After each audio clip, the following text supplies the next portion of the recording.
So Spider-Man 2 was released in 2004 and is directed by Sam Raimi and stars Tobey Maguire, Kirsten, Dunst, James Franco, with J.K. Simmons and Alfred Molina. And basically, the film is a follow-up from Sam Raimi's first Spider-Man film, which I recently reviewed on this channel. And basically, in this film, we once again follow Peter Parker, once again played by Tobey Maguire in this film, as he continues on being Spider-Man. But at the same time, though, he also faces some problems in his personal life. For example, he's in love with Mary Jane, once again played by Kirsten Dunst in this film, but he can't tell her because he doesn't want to get in any trouble through the villains he faced off against. And at the same time, though, Peter Parker is also facing quite a few complications in his relationship with Harry Osborn, his best friend, and also his relationship with Aunt May. So Peter is facing all these personal problems. But at the same time, though, we are also introduced to Dr. Octavius, played by Alfred Lee in the film, who basically has created this new invention. At the reveal for the new invention, things go horribly wrong, and basically Dr. Octavius gets these new powers which make him evil and insane. And basically, long story short, Dr. Octavius becomes the evil Dr. Octopus. And basically, as you might guess already, Spider-Man has to stop Dr. Octopus before it's too late and Dr. Octopus blows up New York. But at the same time, though, a lot of complications start to occur as Mary Jane is once again thrown into the middle of all this. And at the same time, though, Peter Parker also tries to give up being Spider-Man in the film, which, as you can imagine, causes a lot of complications for everything that happens in this film. And that's basically the plot of Spider-Man 2. And honestly, this film is just brilliant. It's absolutely fantastic, and honestly, I'd probably go as far as say it's actually one of my favourite comic book movies of all time now. I liked it that much. I really did. But saying that though, I do still have some minor criticisms with this film. Minor criticisms. First of all, the film is a bit outdated. Bear in mind this film was made in 2004, and some of the CGI in the film is a bit outdated and hasn't held up as well as you might want it to. It didn't bother me hugely when I was watching the film, but it seems like the train scene when Spider-Man is trying to stop the train from crashing because Dr. Octopus has led the train to go too fast, and Spider-Man's trying to stop it, and you got the big Spider-Man scene where he's trying to stop the train, he's got the webs, and it's a fantastic scene in the film, but I must admit, the CGI on the train didn't look as good as it would say nowadays. And bear in mind, we have had, countless MCU movies where the CGI is quite impressive. Also, so many comic book movies when the CGI is quite impressive nowadays. But the thing is, though, if you look back on this movie and you watch it now, the CGI hasn't held up as well as you might want it to. I must admit, that was one of my minor criticisms of this film. And at the same time, though, there's one scene in this film which I really didn't like, and that's the scene which sets up Harry Osborn as the new Green Goblin for Spider-Man 3. Now, the reason I don't like this scene is simply because it sets up Spider-Man 3. If you take that scene out of the film, there's no setup for Spider-Man 3. Well, there kind of is, but at the same time, though, it's a more self-contained film if you take that scene out where Harry Osborn is being set up to become the new Green Goblin. And I should say here, I have no personal connection to the comic book. I never grew up, reading Spider-Man comic books, and I never grew up watching any of the Spider-Man films. I mean, I watched this film when I was about 5 for the very first time, and I haven't watched it properly in a very long time. So I don't really have any personal connection to Spider-Man, and maybe that's why I didn't like the setup that much. I mean, I know in the end, Harry Osborn is meant to become the new Green Goblin in the end, and I know he does in Spider-Man 3 as well, but the thing is, though, I just didn't really like it in this film. I think if you take that out, it's a much more self-contained film. I mean, I still like the cameo appearance from Willem Dafoe, not to go too much away there, but Willem Dafoe has a small cameo appearance, as Norman Osborn, aka the Green Goblin in this film, which I really like seeing him again. But even so, I did like seeing Willem Dafoe again pop up in this film, even if it was for a small cameo role. Even so, I did like seeing him again in this film.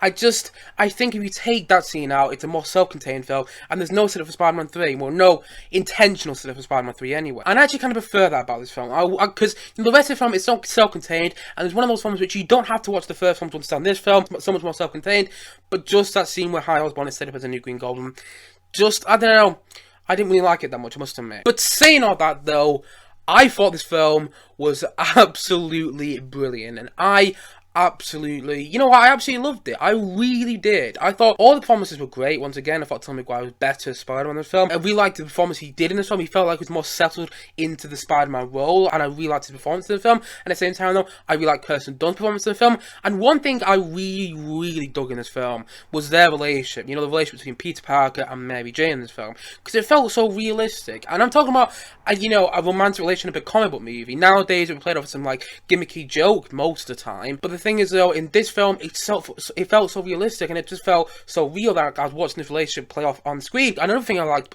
so much about this film was the fact that It's a film more about the personal side of Peter Parker, aka Spider-Man. The whole stuff with Dr. Octopus, as good as it is, I'm going to go into how much I love that whole stuff with Dr. Octopus. That's kind of the side plot of the film. The main plot of the film is all the stuff to do with Peter coping with being Spider-Man, loving this girl, but he can't tell he loves her because he doesn't want to get in any trouble and everything.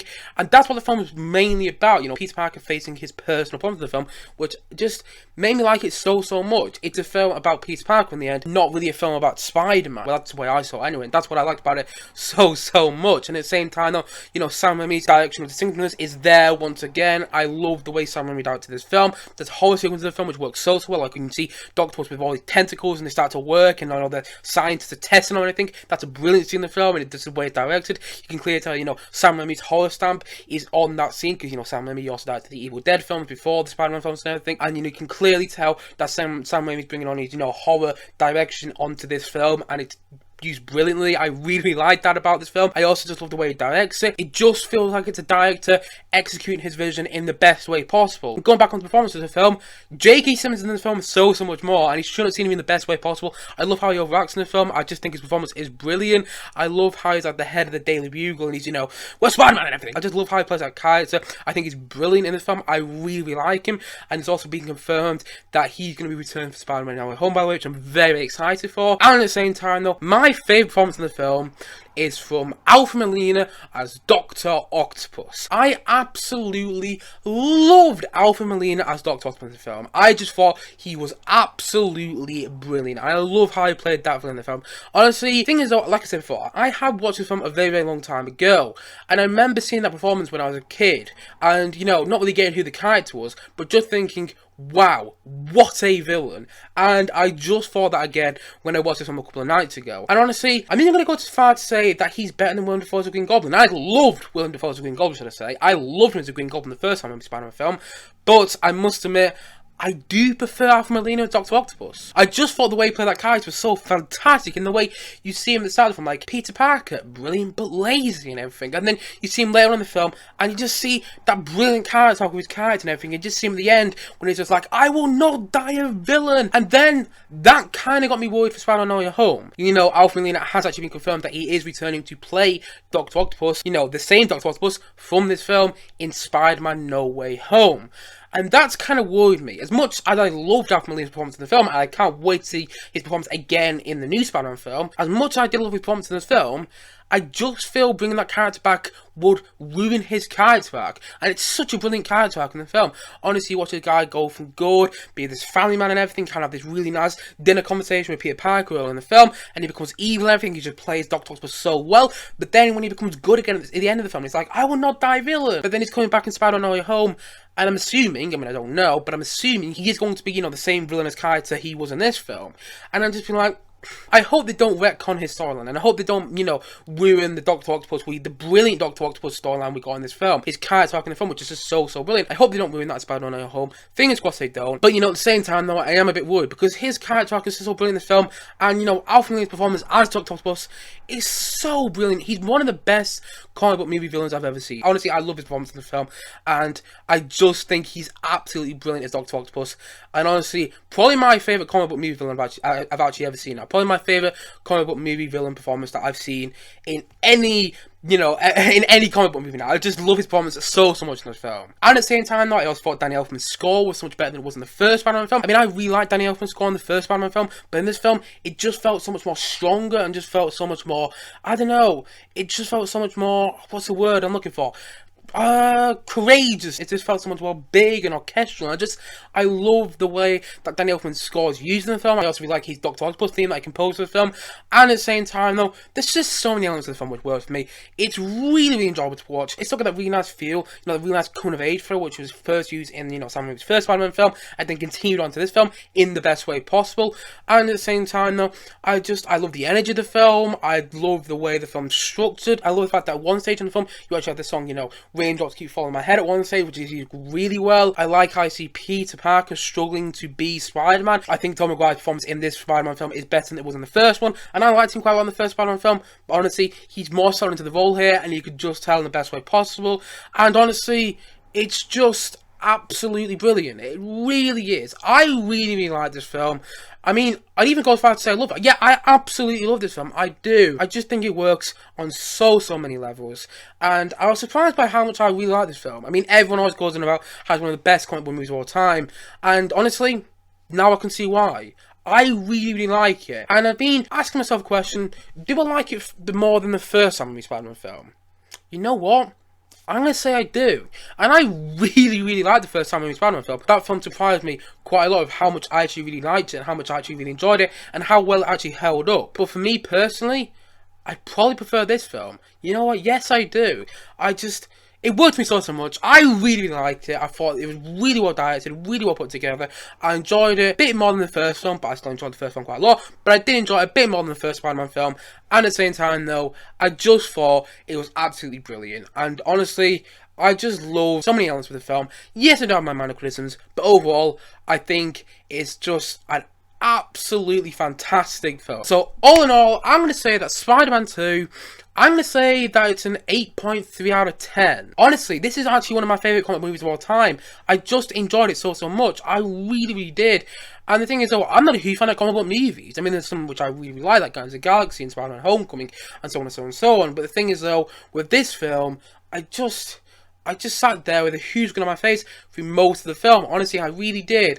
I mean, yes, there was that one scene which sets up Osborn as a new Green Goblin, which I didn't like that much, although it was actually quite a well-made scene, and it did actually get me a bit intrigued to see what his character's going to be like in the third Spider-Man film. And by the way, I hear it's not great, but I will check out this third Spider-Man film anyway. I don't remember much about it either. But anyway, even so, it did get me a bit interested to see what Osborn is going to be like as a new Green Goblin in, Sam Raimi Spider-Man 3. I would prefer if it wasn't in the film, just because it made the film feel a bit more, self-contained, and not so much a setup for Spider-Man 3. But apart from that, though, one thing I did really like about the film is that it does feel so self-contained. It's one of the films you don't, in my opinion, you don't actually need to watch the first Sam Raimi Spider-Man film to understand this one. You'd probably get a good idea if you just jumped into this one, not know anything about the whole Spider-Man character or anything. And that's what I really liked about it.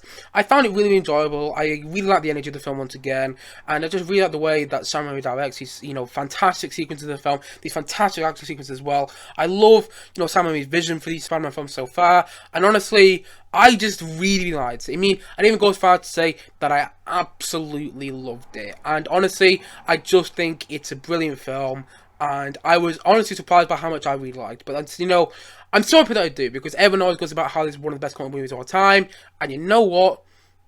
I would agree with them. And so, all in all, I'm going to say Spider-Man 2 is an 8.3 out of 10 from me.